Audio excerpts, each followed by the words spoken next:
इस समय middle east में एक बहुत बड़ी वॉर चल रही है। वो है इसराइल और ईरान के बीच। एक्चुअली इन दोनों कंट्रीज के बीच विवाद बहुत पहले से चला आ रहा है, क्योंकि बहुत ही जल्द ईरान एक न्यूक्लियर कैपेबल कंट्री बनने जा रहा है और इसराइल नहीं चाहता कि ऐसा कुछ हो। इसीलिए ईरान के इस मिशन के टॉप साइंटिस्ट मोहसिन फखरीजादे को इसराइल कई सालों से मारना चाहता था।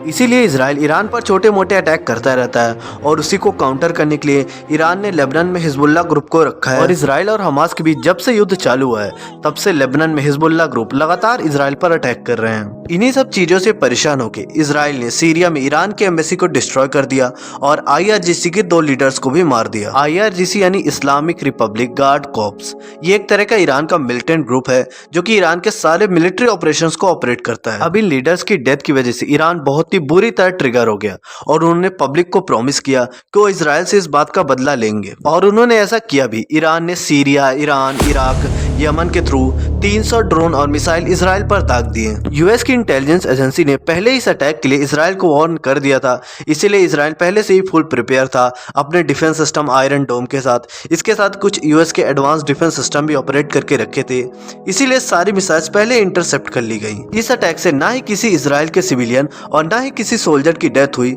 बस थोड़े मोले मिलिट्री कैंप के इक्विपमेंट्स डिस्ट्रॉय हुए। अब बात यह आती कि ईरान ने तो अपने हाथ ऊपर कर लिए कि अब आगे वो कोई भी अटैक नहीं करेंगे, उनका बदला पूरा हुआ। अब देखते हैं इसराइल क्या करेगा। इसराइल के सबसे बड़े अलाई यूएस ने उनको सजेस्ट किया है कि उनको अब इस वॉर को एस्केलेट करने की जरूरत नहीं है, लेकिन इसराइल अपने अलाइज की सुनेगा या नहीं, ये बहुत बड़ा क्वेश्चन है। अब दुनिया के टॉप एनालिस्ट का कहना है कि इसराइल इसका रिस्पॉन्स करेगा, वो सीरिया में ईरान की एम्बेसी को फिर से अटैक करेगा, उसके साथ साथ ही ईरान में भी अटैक करेगा।